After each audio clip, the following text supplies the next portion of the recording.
Hello friends, and welcome to my channel, or welcome back if you've been here before.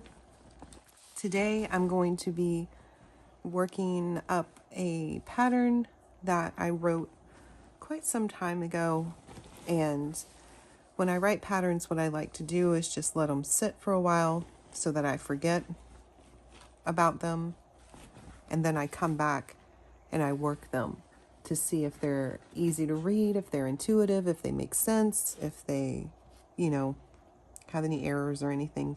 Because it's easier to catch the errors when you're not familiar, you haven't been looking at it. Anyway, so this is Johnny Cash's sweater.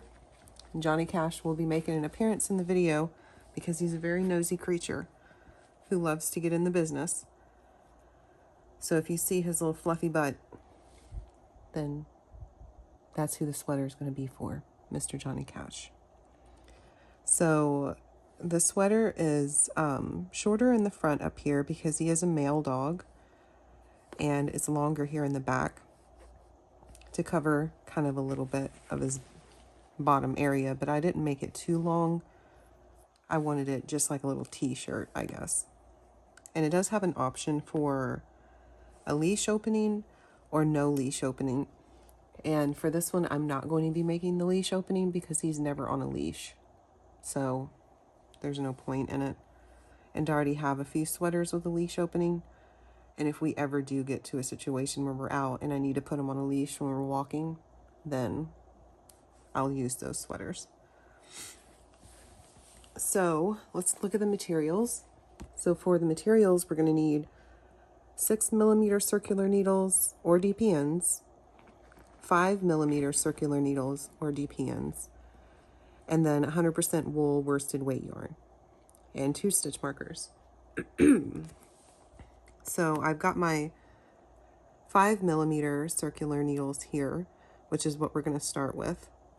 And I've got my yarn here, which is my brand new colorway I dyed called Cowboy Jeans. And it's beautiful dark denim blues.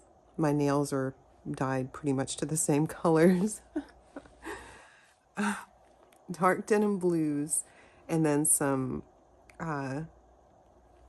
really dark browns, kind of like simulating dirty jeans, I guess, or worn weathered jeans. And then it has some light blues and some whites in there too. So I think this is going to look great on him. As soon as I saw the colorway, I knew I had to work him a sweater up. So let's go ahead and get started. Okay, to get started, I'm going to cast on 34 stitches using the long tail cast on method. I don't think I need that much. Let's just go this much here. So there's 1, 2, 3. Am I in screen? Yes. 4, 5, 6, 7, 8, 9, 10. So this is more of an advanced pattern. I wouldn't say it's good for a beginner because it's got a lot of technical stuff in it. Knitting in the round, knitting on small circular needles, increases. Let's see what else. It's just, if you're a very confident beginner, you could probably pull this off. I'd say for sure. But if you're a beginner who doesn't have like really good tension yet and not really good with holding the needles, then I would say skip this one and go to an easier pattern because this one could be a little bit challenging. That's my disclaimer. If you're still here, I'm going to assume that you're confident or you're an advanced knitter.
All right, so now I've got 34 stitches here cast onto these very tiny needles.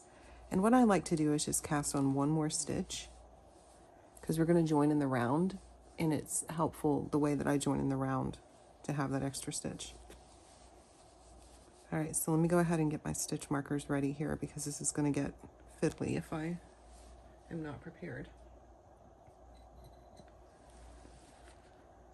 So I've got my stitch marker at the ready, and here I'm going to join in the round. So what I'm going to do is I'm going to grab this stitch from this left hand, and this is the first stitch I cast on.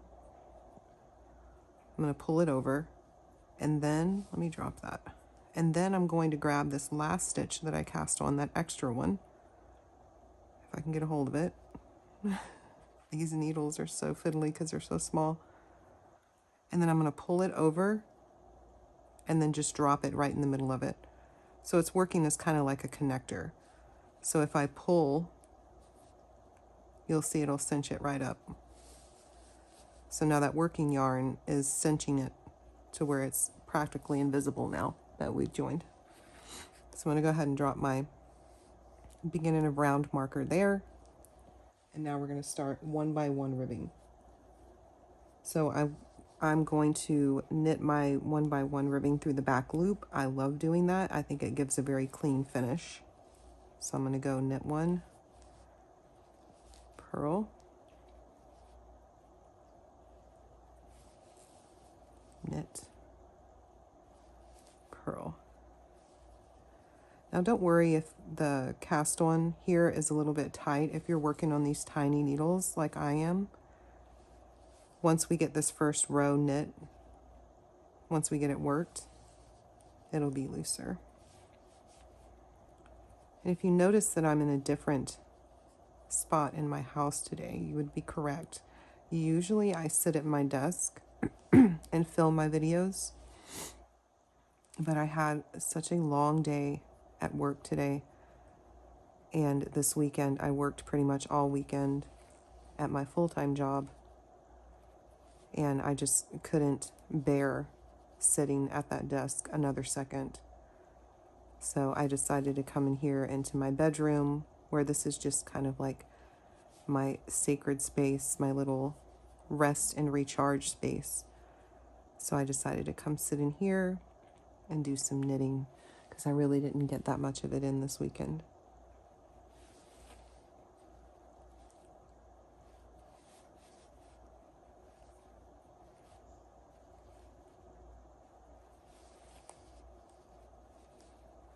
This pattern is like that I have next to me on the bed is just encroaching on my arm the more I move my arm. I'm gonna have to move it here in a second.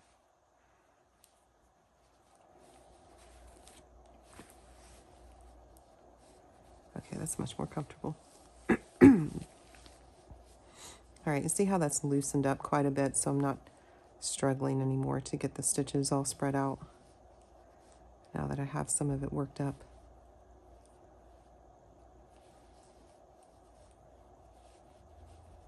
Ooh, come on there. I really would like to learn how to do the Norwegian purl because you don't have to move the yarn in the front of the work like I do with my pearls right now.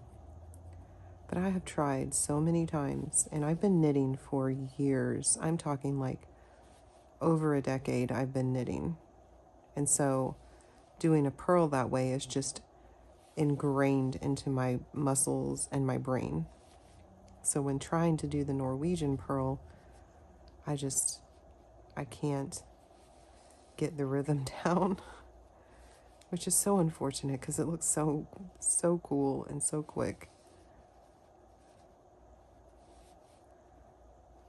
Okay, so we got our first round of ribbing done. So what we're going to do is we're going to work that one by one ribbing for 1.5 inches.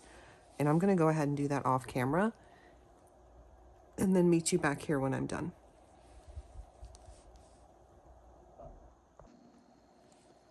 All right, the one by one ribbing is worked. I had to stop, so I put my little astronaut stitch marker or stitch holders, not stitch holders, my astronaut needlepoint protectors. Let me get my head straight. My brain is just still in code. It's been coding for like 3 days. So I can't stop.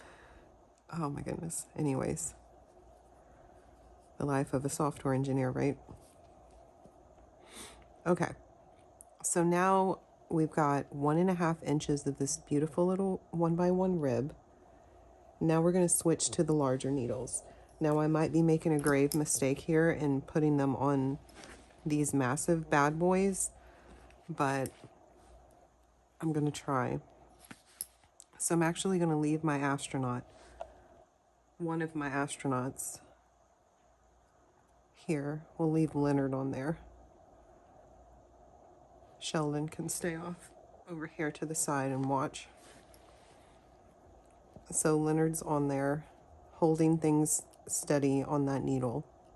And now we're going to start our increase rounds. So it says here, row 1, knit 17.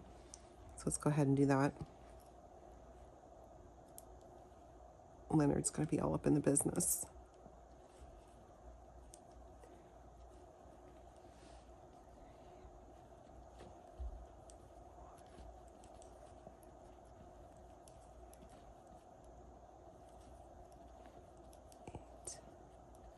Nine, 10, 11, 12, 13,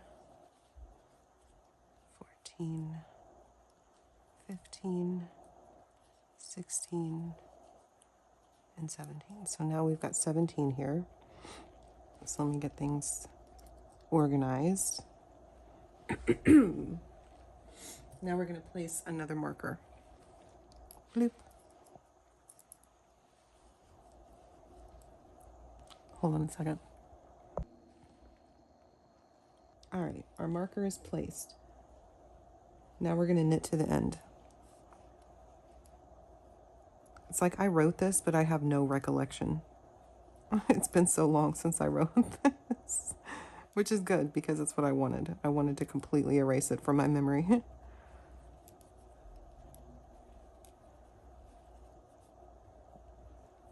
Uh-oh, we're going to run into a problem here. All right, hold on. This is definitely not long enough. So let's go ahead and magic loop it. So my cord is too long, right? For the moment. So I'm going to pinch the cord here at just some random number of stitches so that the work will curve instead of it staying flat on the cable needle or the cord here. And then I'm going to keep knitting.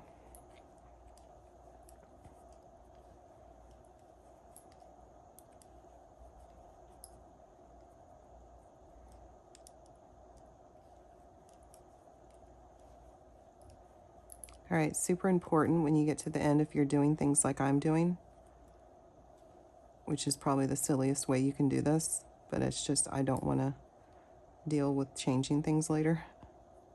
Make sure you get your stitch marker, or yeah, your stitch marker here that Leonard's holding on for us, and put it, because that's your beginning of round. I've done that before where I've completely forgotten to grab that thing. Okay, let's see if we can. No, there's no way that's long enough. Okay, that's fine. So what I want to do now is kind of get these to be separated in the middle as much as possible. So let me just floof this. And then that middle, that little the other marker we placed, that's the middle. So I'm going to go ahead and pull my little magic loop. So you get a dual lesson here, magic loop and the pattern that we're working. All right, that was our row 1. Row 2, we're going to knit 1, make 1. And then we're going to knit to 1 stitch before the marker. So let's go ahead. I'm going to pull up this little stuff here. And I'm going to knit one. And then I'm going to make one. So what I'm going to do is I'm going to grab, you see that, it's so easy to see with this variegated yarn. But you can see there's this little stitch right here. I'm going to pick it up. I'm going to pop it down on there to where the tighter part of the yarn is in the back. So this is real loose up here. You can get to that real easy. But it's a little bit harder to get to the back one.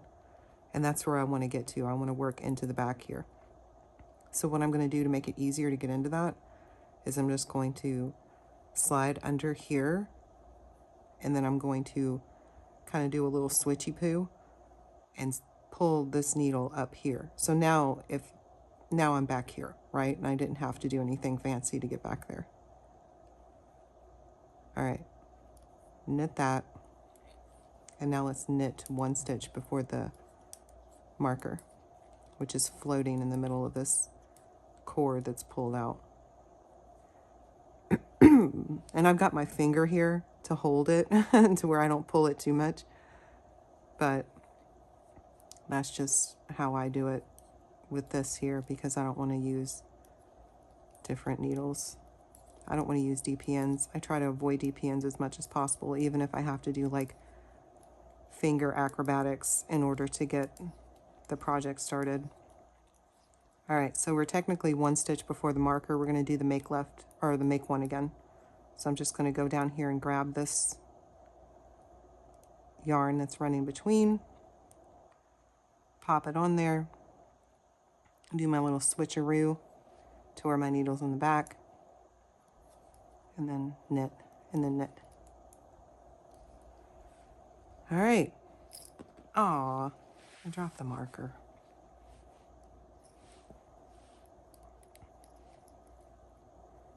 All right, here we go again.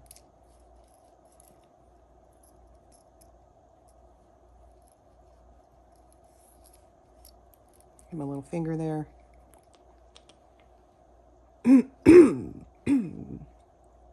So now we're going to knit one, make one again. So knit one, make one,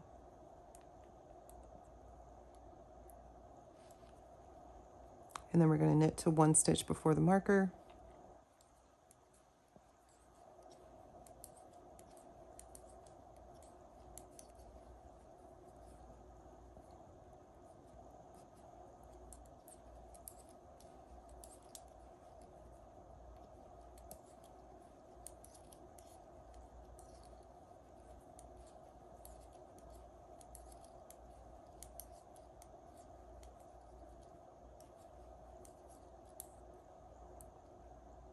One stitch before the marker, make one, and then knit. And that's our row 2. Drop my stitch marker again, violently flinging it everywhere. You know what, I just realized I'm using the same stitch marker for the side as I am the beginning of the round, which is going to get really confusing. So I'm going to switch this beginning of round one to a different one. Thinking ahead. Okay. So now repeat those last 2 rows 4 more times. So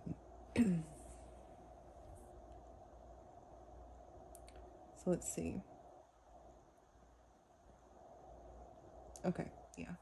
So now we're just going to knit row 1, and then row 2 is going to be our knit 1, make 1, knit to 1 stitch before marker, make 1, slip marker, knit 1, make 1, blah, blah, blah. So let's go ahead and do row 1 again, which is going to be just the whole knit row. Now, as we're doing more and more increases, they'll reach a point where I can stretch these stitches out on this needle, and it won't be like I'm doing silliness constantly to work this stuff, which is the benefit, I think, how I justified doing it on these tiny needles like this right now. The inconvenience is temporary.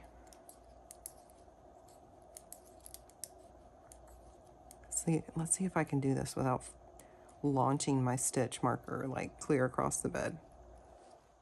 Okay, I think I'm going to manage to not do it this time. It was a close one, but it has not been launched. I bet you guys are watching me like, I would just much rather use DPNs at this point. You don't understand how stubborn I am. This is the links I will go to. It works, all right? It works for me. If you want to use DPNs, go for it. It's probably going to be much easier. But, or even a longer cable needle where you're using magic loop. But no, me, I'm like, I'm going to do this until it reaches the point where I can just stretch them all the way across the needle. Or all the way across the cable needles.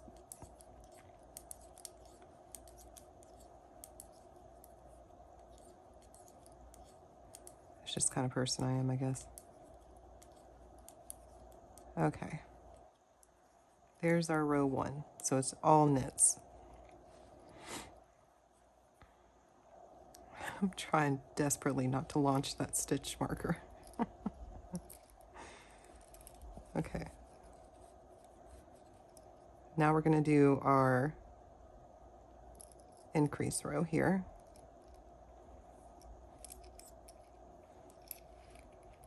So here we go. We're going to knit one, make one,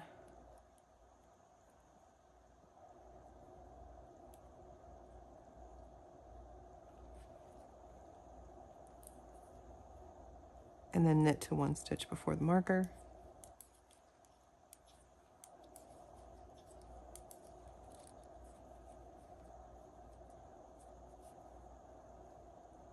Boy, this is annoying.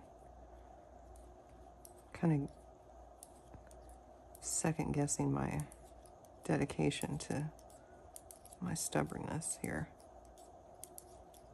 I think it'll be worth it once I can spread these stitches out and not have to change needles again.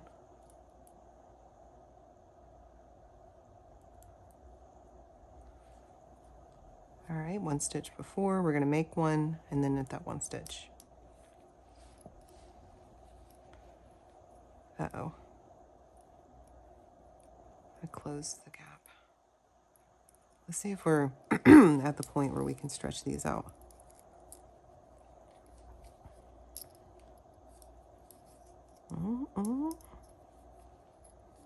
Maybe, maybe. We're really close, if not there already. I mean, I think I can pull it off. Let's see. Oh yeah, see? It was all worth it. Knit one, make one.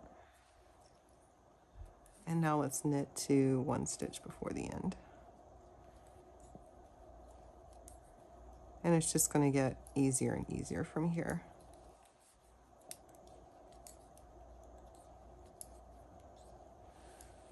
I bet someone is appalled at this right now. If you're appalled at this, comment below and tell me how dumb I'm being right now with stretching these things out like this. I think I'm okay with it. I've done it 5 times. He has 5 sweaters, and I've done it this way 5 times, and it's turned out okay. So as long as there's no negative repercussions, I will not stop doing something. Okay. 1 stitch before the end, make one, and then knit one. So that was our first time.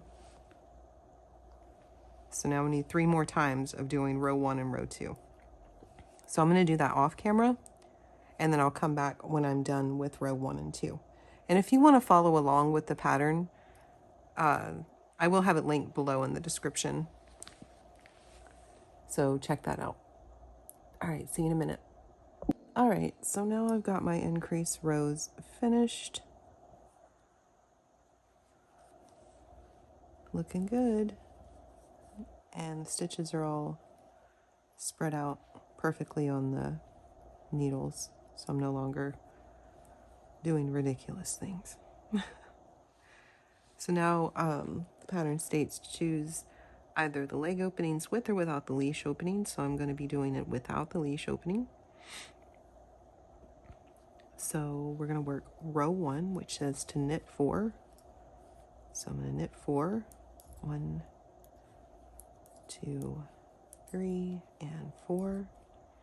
And then it says to bind off 6. So I'm going to do 1 bind off,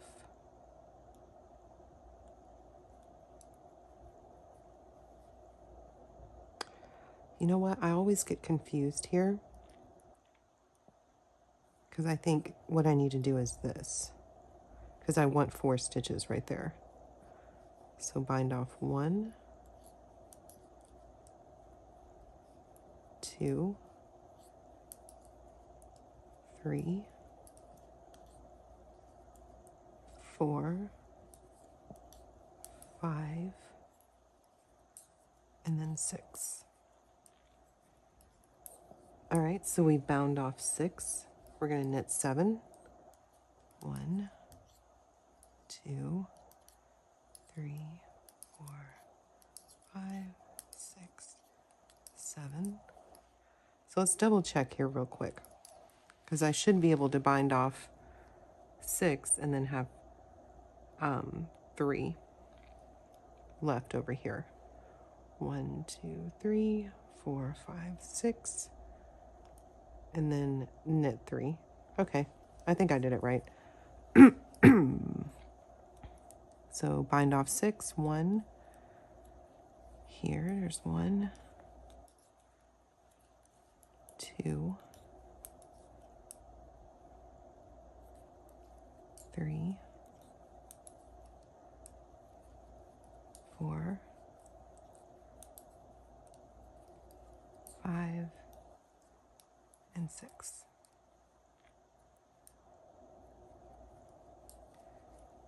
And then I have 1, 2, 3. Yep. Okay, perfect.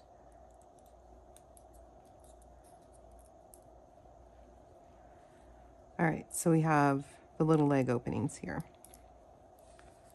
So now I'm going to knit to the end.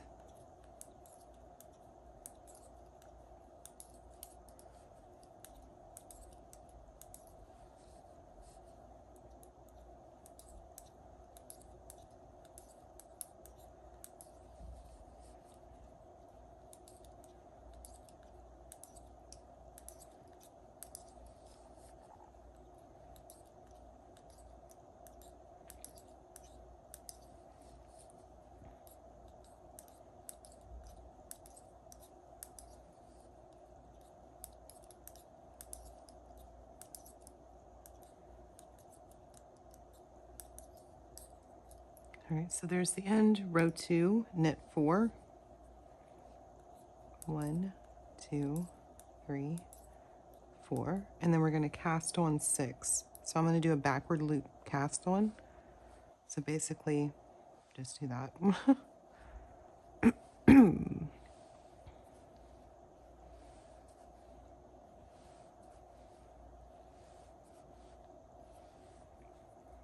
All right, then I'm going to knit 8. 1, 2, 3, 4, 5, 6, 7, 8. Cast on 6. 1, 2, 3, 4, 5, 6, and then knit 3.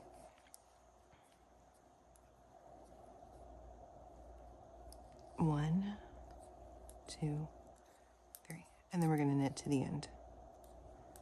1, 2, 3, 4.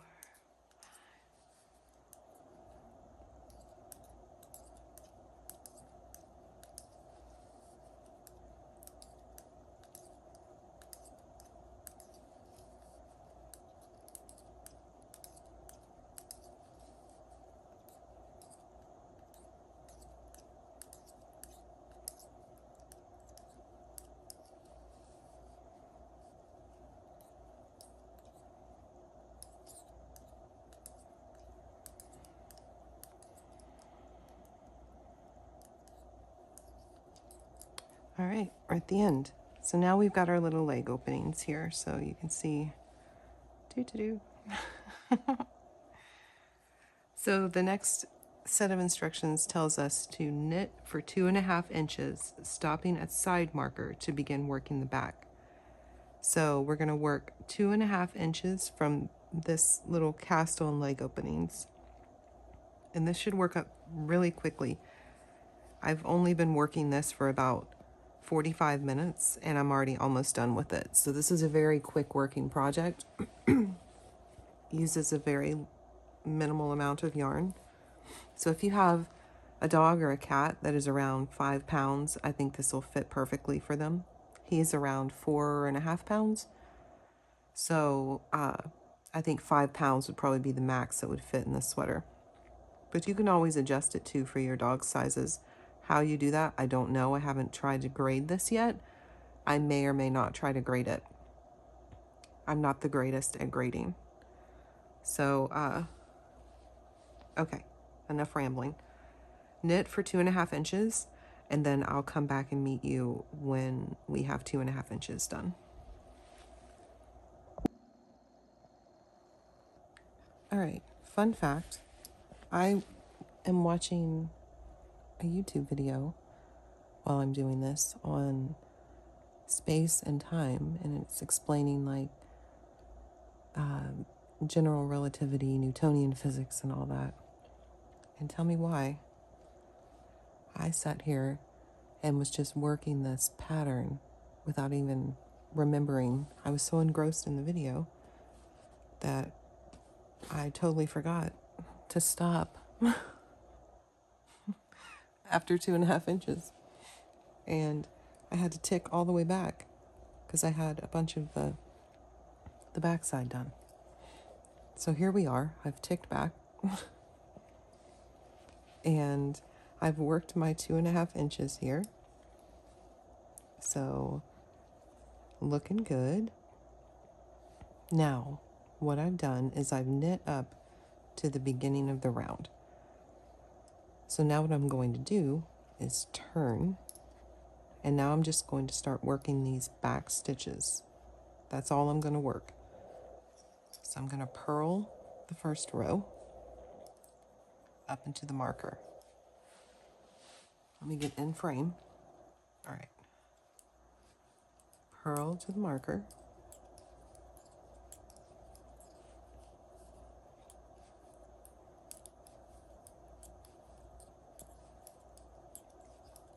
I was so engrossed in that video.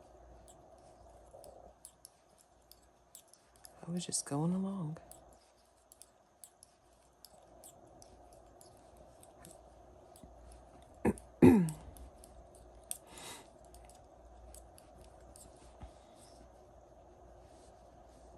All right. Getting close, getting close. All right, there's the marker. So we purled all the way up to the marker. Now we're going to turn our work again. And this time we're going to knit 2, knit, knit, and then we're going to slip, slip, knit. So we're going to decrease 1. And this is a left leaning decrease. And then we're going to knit to 4 stitches before the next marker.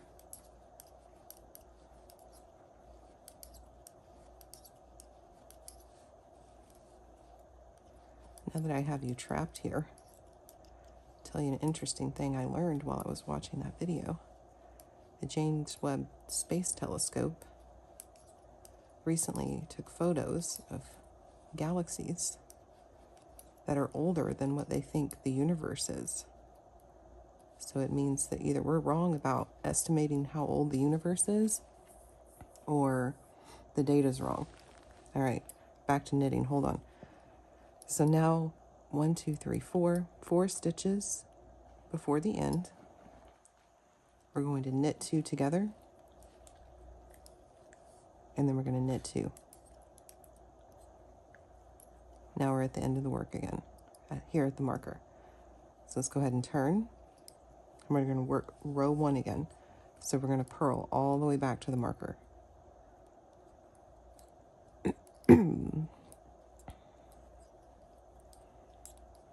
So this James Webb telescope found these galaxies that are way older than scientists' estimations of how old the universe is. So that's throwing into question like how the universe all started. It could be all wrong, which I always thought it was really arrogant of us to think that we had nailed down how the universe had started, considering we weren't there. All right, now we're back to the beginning here. So we just finished our purl row. Let's turn it. Let's go ahead and work our row 2 now. So we're going to knit 2. 1, come on now. 1, 2. Then we're going to slip, slip, knit, and then knit to the last 4 stitches. So that's what I've been watching while I've been knitting this. Absolutely fascinating. I just love anything to do with the universe and learning about it. I think it's just so strange and wild. All right, last 4 stitches. So we're going to knit 2 together, knit 2, and now let's go ahead and turn, purl all the way back. So we're going to keep doing that until we have 20 stitches left on this back piece of fabric.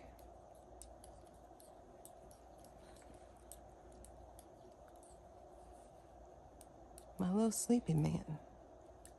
You've been napping the whole time I've been making you some clothes, mister. You have, you've been sleeping. Lazy bones. He's just off camera here, watching me.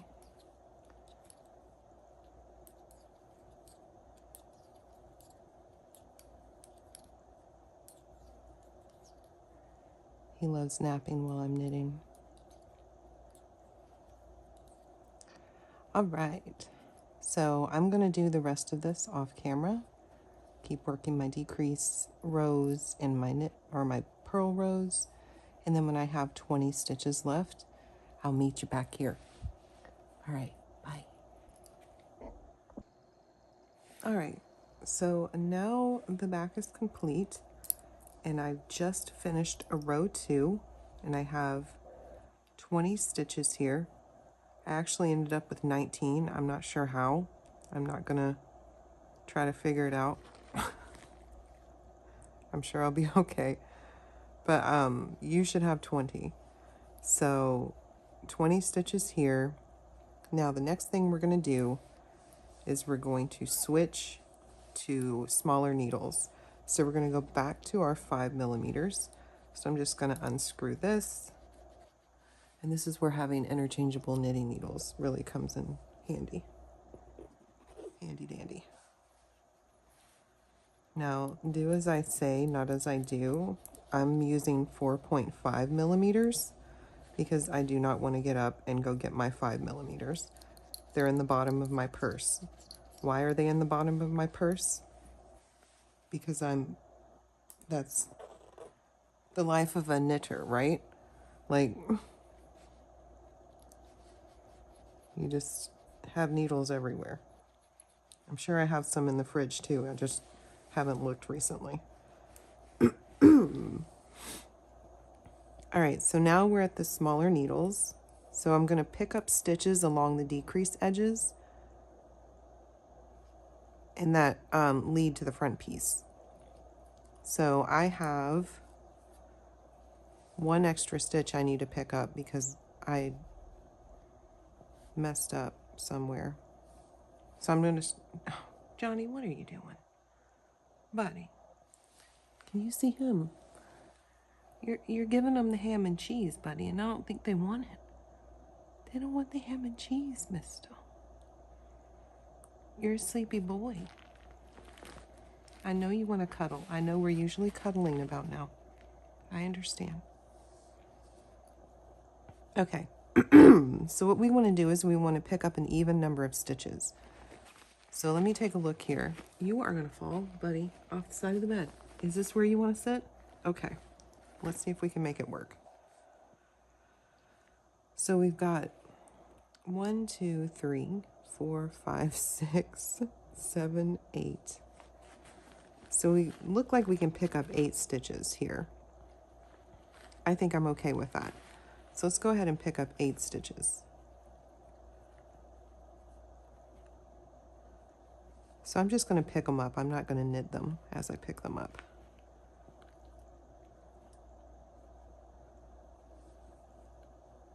Two, 3, 4, 5, 6, 7, and 8. And if you pick up 1 stitch below the edge, you should get this nice little ridge here. Are you done being over here? Where are you going? You gonna figure it out? So you should get this nice little ridge here that has like a little separation on the side of the decreases in the edge. So now I've got 8 stitches. I'm going to go ahead and move this over here. And then we're going to begin the knit 1, purl 1 ribbing. So I'm going to work the knit 1 in the back, purl, knit, purl, knit, purl. And we're going to do that all the way to the other side.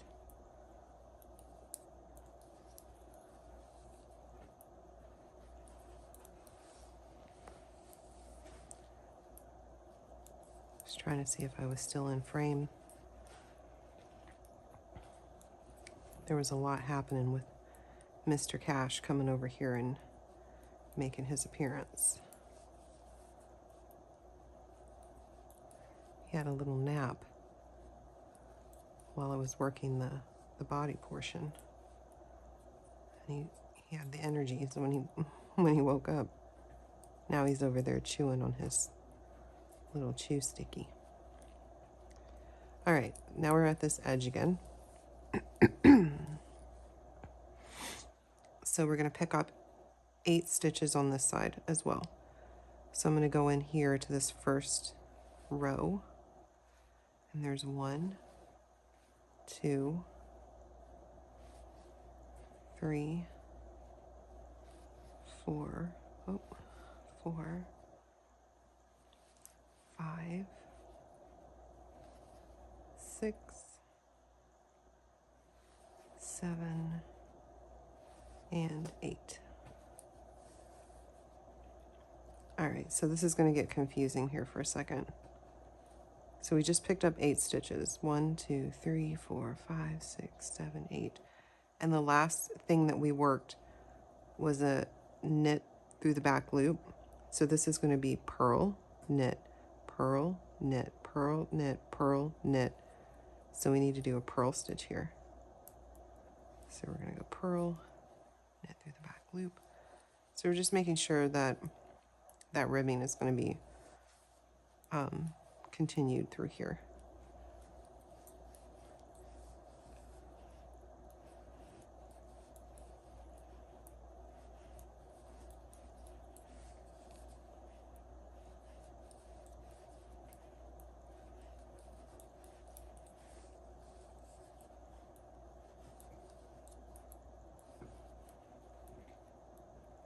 So what we can do at this point is we can go ahead and remove that side marker when we get to it, because we only need the beginning of round anymore now.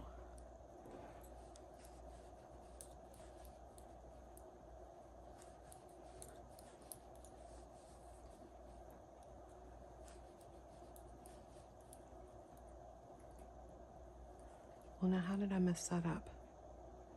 Maybe I didn't have an extra stitch. All right, let's just keep working and we'll see what happens. Okay, so now I'm gonna work the knit one, purl one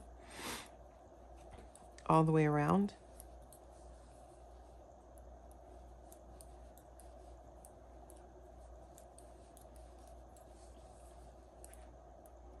I really hope my forehead isn't in the frame. I don't think it is. Okay.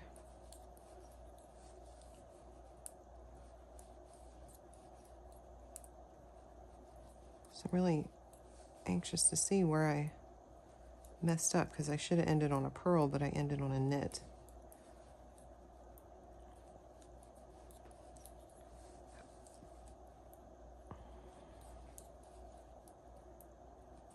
Maybe I didn't need to add that extra stitch in there. I think it's where I messed up.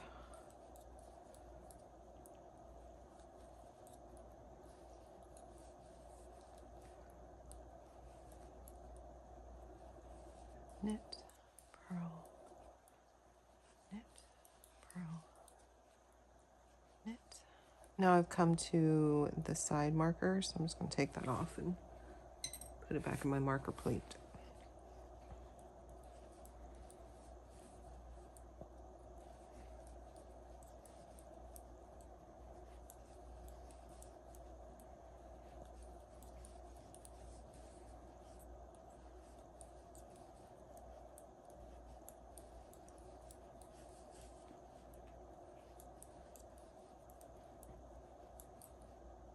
Oh. Did you drop it, mister? No, he didn't. I thought he dropped his chew stick.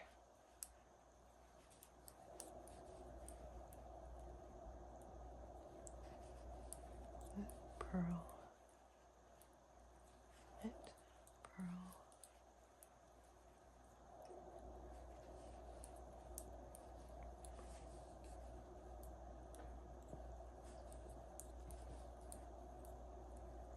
So what I'm going to do, since I have that extra stitch that I cast on that I did, or I picked up that I didn't need, I'm just going to purl these two together at the end.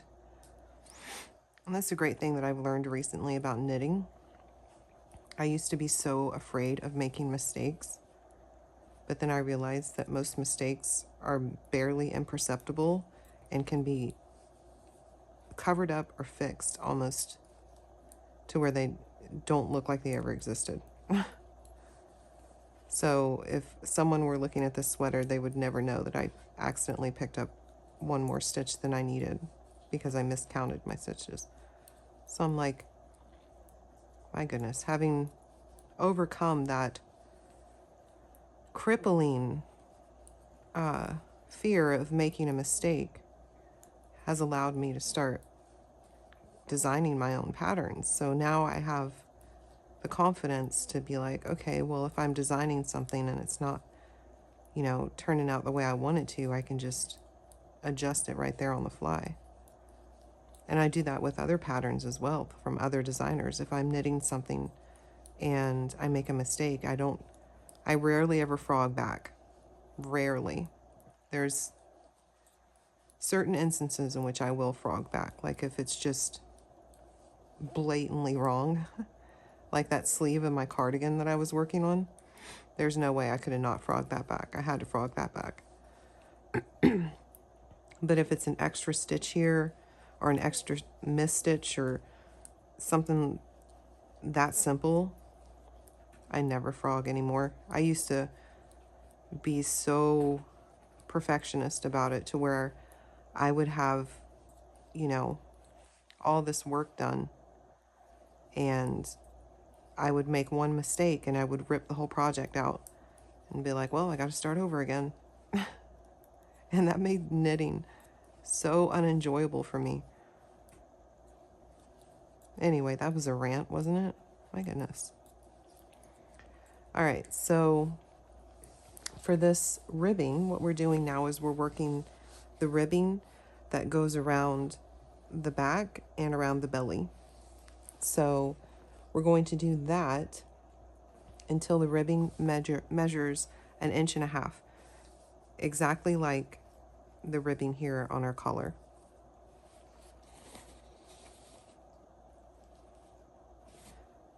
So I'm going to go ahead and work that 1.5 inch ribbing, and then I will come back and we'll bind this off together. All right, now we are finally ready to bind off, which is my favorite part of any project because it means it's over. So what we're going to do is we're going to do a really stretchy bind off because we want this to have some flex to it. So I'm going to show you the stretchy bind off that I do, which is knit, and then I'm going to yarn over, and then let's bind off in patterns. So I'm going to knit, yarn over, purl, and then I'm going to grab both of those and pull it over. Then I'm going to yarn over, knit, grab both, pull it over, yarn over, purl, grab both, pull over, yarn over, knit, grab both, pull it over. And it's a nice little rhythm once you get into it.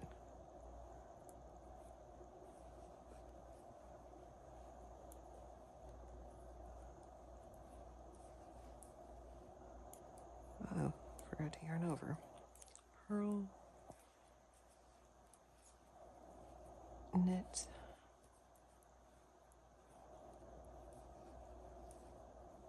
and if you ever feel like, oh, this is getting way too stretchy for me when you're using this, just skip a couple of the yarn overs so we can just not do a yarn over on this one, right? I'm just going to do a regular bind off, and maybe not do a yarn over on the next one, and just do a regular bind off. It's the same thing, but this one just gives it a little bit more stretch, and that'll keep it from getting too stretchy, because this is a really stretchy bind off.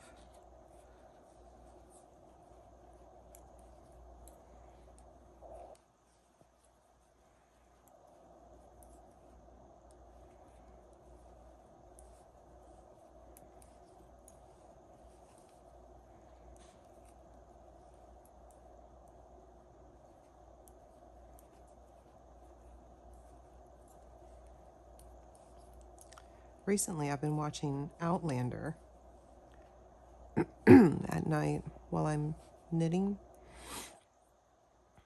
And I picked up my Outlander knitting book that I have. And I made the capelet, which was beautiful. It's on my Instagram if you want to see that. And then I got to the gloves, the fingerless mitts or gloves or like arm warmers or whatever they are. And I really like in the show, Miss Fitzgibbons, her little arm warmers are fantastic.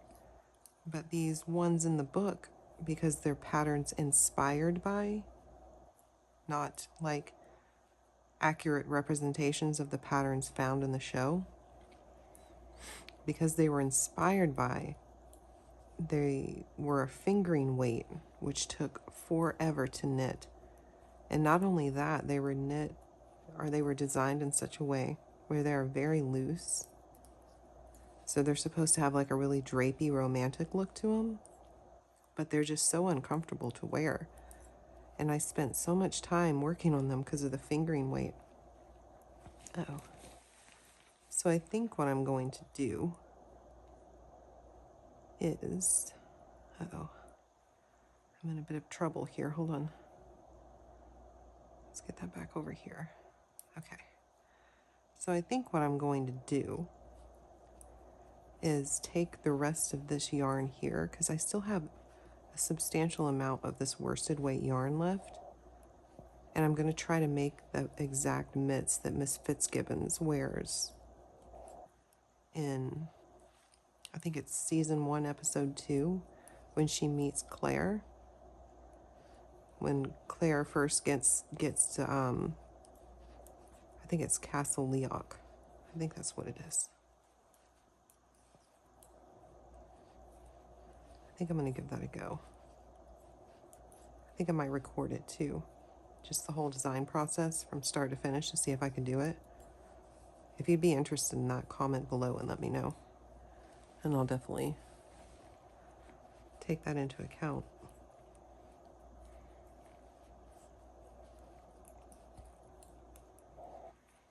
Because let me show you how much yarn I still have left from making this sweater. It's like I didn't even touch it. I could probably make 3 sweaters for him out of this one bit, this one hank of yarn.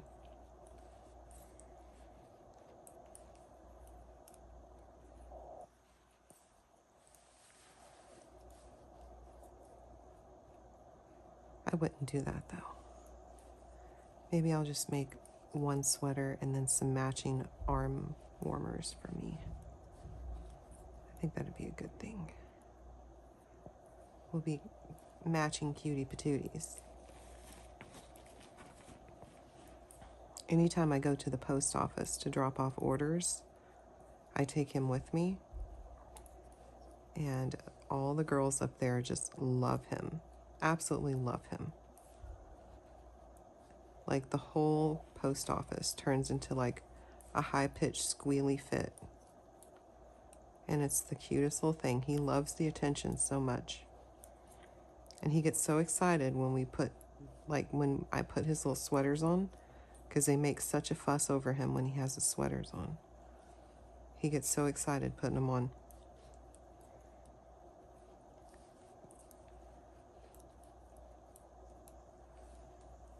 So now he'll have a new fancy sweater to show off to the girls tomorrow when we drop off orders.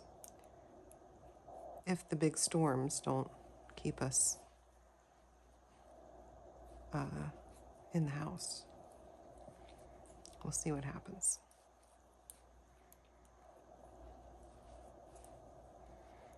Almost done. Almost done.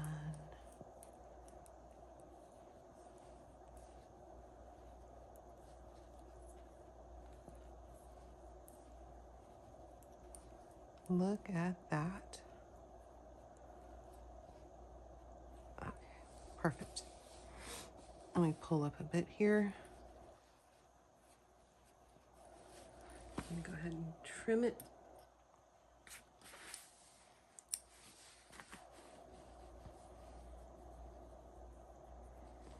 There we go. One finished puppy sweater. Look at that. How handsome is he going to be?